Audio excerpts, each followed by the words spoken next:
Madam, మీరు ఒక certified coach కదండి. ఏ టైప్ ఆఫ్ కోచింగ్ ఇస్తారండి మీరు? అవునండి. I'm a certified coach. Mindset కోచింగ్‌ని ప్రొవైడ్ చేస్తున్నాను. మైండ్ సెట్ కోచింగా? అంటే ఏంటండి, కొత్తగా ఉంది. దీని గురించి ఒక్క మాటలో చెప్పాలంటే ఏం చెప్తారు? మైండ్ సెట్ కోచింగ్ గురించి ఒక్క మాటలో చెప్పాలి అంటే, మైండ్ కంట్రోల్‌లోకి మనం వెళ్ళకుండా, మన కంట్రోల్‌లోకి మైండ్‌ని తీసుకురావడానికి చేసే ప్రాసెస్‌ని మైండ్ సెట్ కోచింగ్ అంటాం. మేడం, మైండ్ కంట్రోల్లోకి మనం వెళ్ళకుండా మన కంట్రోల్లోకి మైండ్ ఉంచుకోవడం అని చెప్పారు కదా. మీరు చెప్పింది అర్థం కానట్టుంది. ఇంకొంచెం డీటెయిల్గా ఎక్స్ప్లెయిన్ చేస్తారా? తప్పకుండా మేడం. మైండ్ కంట్రోల్‌లోకి మనం వెళ్ళినప్పుడు మన లైఫ్ ఎలా ఉంటుంది? మన కంట్రోల్‌లోకి మైండ్ వచ్చినప్పుడు మన లైఫ్ ఎలా ఉంటుంది? మీకు క్లియర్‌గా ఎక్స్‌ప్లెయిన్ చేస్తాను. మన లైఫ్‌లో కానీ, మనం కానీ, మన చుట్టూతా సొసైటీ కానీ, పబ్లిక్‌లో కానీ మనందరం బాగా చదువుకున్నాం. ఎంఎస్సీలు, పీజీలు, డిగ్రీలు, ఎంఫిల్‌లు, పీహెచ్‌డీలు, ఎంబీఏలు ఇలా రకరకాలు చేశాం కదా! కానీ చాలామంది కుటుంబాల్లో రిలేషన్‌షిప్ ఇష్యూస్, ఫైనాన్షియల్ ఇష్యూస్ వీటి వల్ల హెల్త్ ఇష్యూస్ జనరేట్ అవుతూనే ఉన్నాయి కదా! అసలు వీటన్నిటికి కారణం ఏంటి? The reason is mindset.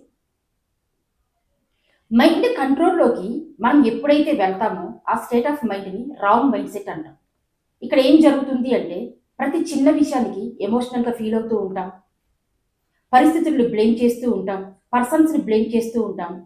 భయం, కోపం, ఆందోళన, worries, complaints, judgement, self doubt ఇలాగా మనకి ఎక్కువగా రియాక్ట్ అవుతూ ఉంటాం. క్లారిటీ అనేది తక్కువగా ఉంటుంది. ఇక్కడ ఏది మన చేతిలో ఉండదు. అది ఎలా నడిస్తే జీవితం అలా వెళ్ళిపోతూ ఉంటుంది లైఫ్. అదే మనము ఒక్కసారి అవేర్‌నెస్ తోటి మనం కనుక ఒక రైట్ మైండ్ సెట్‌ని కనుక మనం డెవలప్ చేసుకున్నప్పుడు మన లైఫ్ ఎలా ఉంటుందో చూద్దామా? ఎటువంటి పరిస్థితిలోనైనా స్టేబుల్ మైండ్‌ని కలిగి ఉంటాం. సమస్యలని, ప్రాబ్లమ్స్‌ని ఛాలెంజెస్‌గా తీసుకుంటాం. ఇతరుల మీద ఆధారపడం, మనమేంటి? నా వాల్యూ ఏంటి? నేను ఎక్కడ క్లారిటీ తీసుకోవాలి? ఈ టైప్‌గా మనం ఆలోచిస్తూ ఒక అవేర్‌నెస్‌తో జీవిస్తూ ఉంటాం. ఇక్కడ ఈ స్టేట్ ఆఫ్ మైండ్‌లో మన జీవితాన్ని మనమే సృష్టించుకోగలుగుతాం. రియాక్షన్స్ ఉండవు. రెస్పాన్సిబుల్‌గా ఫీల్ అవుతాము. డెసిషన్స్ అనేది ఒక క్లారిటీగా తీసుకుంటూ ఉంటాం. రైట్ మైండ్ సెట్ డెవలప్ చేసుకోవడం అంటే మనం బలవంతంగా మైండ్‌ని కంట్రోల్ చేయడం కాదు. మన మైండ్‌ని అర్థం చేసుకొని ఒక రైట్ మైండ్ సెట్‌గా డెవలప్ అవ్వడం. నేను ఇంతగా రైట్ మైండ్ సెట్ అంటే ఏంటో చెప్తున్నాను కదా! అదే కనుక మనకి రైట్ మైండ్ సెట్ కనుక స్ట్రాంగ్ మైండ్ సెట్ కనుక ఎప్పుడైతే ఉంటుందో ఏ క్వాలిటీస్ డెవలప్ అవుతాయో చూద్దామా? The first one is clarity. Clarity అంటే మనకి ఏం కావాలో అని స్పష్టంగా తెలిసినప్పుడు దాని మార్గాలనేది ఓపెన్ అవుతూ ఉంటాయి. The second quality is confidence. మన మీద మనకి ఎప్పుడైతే నమ్మకం పెరుగుతుందో లైఫ్ అనేది మన వైపు నడవటం స్టార్ట్ అవుతుంది. The third quality is develop అయ్యే థర్డ్ క్వాలిటీ ఈజ్ కరేజ్. అంటే భయం ఉన్న ధైర్యంగా అడుగులు వేయటమే courage. The fourth quality is consistency. అంటే దేవుడు మనకు అవకాశాన్ని ఇస్తాడు. మనం కంటిన్యూగా కొనసాగిస్తేనే మనకి ఫలితాలు వస్తాయి. The fifth one is self worth. అంటే మనం ఇది సాధించటానికి మనం అర్హులము అనుకున్న రోజు నుంచే సమృద్ధి అనేది మన వైపు నడుస్తుంది. సో ఇన్ని మంచి క్వాలిటీస్ మనకు డెవలప్ అయితేనే మన లైఫ్‌లో ఉన్న స్థితి నుంచి ఉన్నత స్థితికి వెళ్ళగలుగుతాం. సో వీటన్నిటికి కారణం ఏంటి అంటే the strong mind set, you have the right mind set. అర్థమైందా అండి? చాలా క్లియర్గా చెప్పారండి. నిజంగా మైండ్ గురించి ఇంత సబ్జెక్ట్ ఉందా అనిపించింది. మరి కోచింగ్ విషయాలు చెప్తారా అండి? మీరు మాకు రైట్ మైండ్ సెట్ ఎలా డెవలప్ చేస్తారు అండ్ ఏం ప్రొవైడ్ చేస్తారో చెప్తారా? ఓకే అండి. నా సర్వీసెస్ ద్వారా ఏం ప్రొవైడ్ చేస్తాను అంటే కంప్లీట్ హ్యాండ్ హోల్డింగ్ గైడెన్స్ అండి. ఈ ప్రాసెస్‌లో మీకు మరొక ముఖ్య విషయం తెలియాలి. అసలు మన మైండ్ అనేది ఎన్ని స్టేజెస్‌లో ఉంటుందో తెలుసుకోవాలి. The first stage is survival mind set. Second one is awareness mind set. Third one is alignment mind set. నా యొక్క గైడెన్స్లో మీరు సర్వైవల్ నుంచి అలైన్మెంట్ మైండ్ సెట్కి జర్నీ అనేది ఉంటుంది. సర్వైవల్ మైండ్ సెట్లో మనం ఎలా ఫీల్ అవుతూ ఉంటామంటే మన మీద మనకు ఒక నిస్సహాయత, మన చుట్టూతా ప్రాబ్లమ్స్, ఆపర్చునిటీస్ కనపడకపోవటము, పరిస్థితుల్ని బ్లేమ్ చేయటము, పర్సన్స్ని బ్లేమ్ చేయటము, కంప్లైంట్స్, జడ్జిమెంట్స్, ఫైటింగ్స్, ఇలాగా ఎటు చూసినా మనకి ప్రాబ్లమ్సే కనపడుతూ ఉంటాయి. దీన్ని మనం సర్వైవల్ మైండ్ సెట్ అంటాం. ఇక్కడి నుంచి ఒక క్లయింట్ని అవేర్నెస్ మైండ్ సెట్కి తీసుకెళ్ళటం జరుగుతుంది. అవేర్నెస్ మైండ్ సెట్ అంటే ఇక్కడ ఏంటి అని అంటే మనకి లోపల నుంచి ఒక ఇన్నర్ వాయిస్ వినపడుతూ ఉంటుంది. నా లైఫ్ ఏంటి ఇలా ఉంది, నా లైఫ్ ఇలా కాదు కదా, నాకు ఒక గొప్ప లైఫ్ కావాలి అనిపిస్తూ ఉంటుంది, సక్సెస్ లైఫ్ కావాలి అనిపిస్తూ ఉంటుంది. కానీ సోర్సెస్ ఏంటి, ఇక్కడ మీరు ఈ స్టేజ్లో మీ మీద మీరు రీసెర్చ్ స్టార్ట్ చేస్తారు, టైం పెడుతూ ఉంటారు, సోర్సెస్ ఏంటి అనేది చూస్తూ ఉంటారు, అలాగే స్కిల్స్ నేర్చుకోవడం ఇవన్నీ జరుగుతూ ఉంటాయి. ఈ ప్రాసెస్లో నా ద్వారా, నా గైడెన్స్ ద్వారా మీకు చాలా విషయాలు మైండ్ని మనం ఎలా అర్థం చేసుకోవాలి, వర్క్ పట్ల కానీ రిలేషన్షిప్ పట్ల కానీ ఎలా ఉండాలి, అలాగే కొన్ని ప్రాక్టికల్స్ ద్వారా మీకు మీ మైండ్ అనేది అవేర్నెస్ స్టేజ్ నుంచి అలైన్మెంట్ స్టేజ్కి తీసుకెళ్ళడం జరుగుతుంది. అసలు అలైన్మెంట్ స్టేజ్ అంటే ఏంటి అంటే కొంతమంది రిచ్ పీపుల్ మన చుట్టూతా చూస్తూనే ఉన్నాం.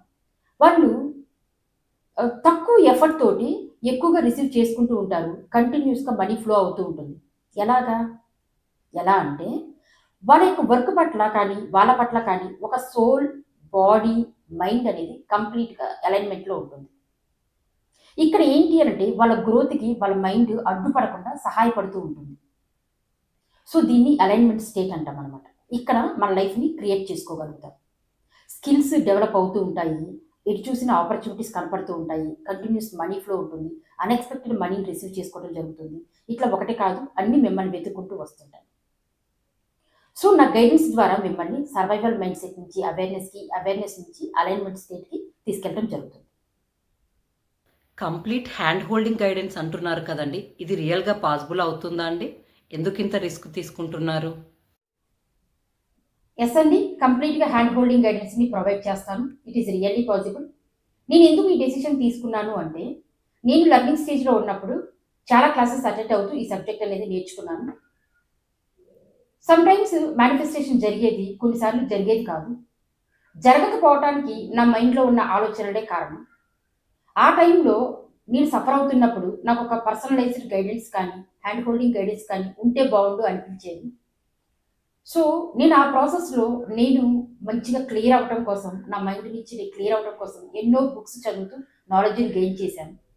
సో ఈ స్టేజ్లో పూర్తిగా బాడీ, మైండ్, సోల్ అలైన్మెంట్ రావడం కోసం నేను చాలా జర్నీ చేశాను. అరౌండ్ 4 years పట్టింది నాకు.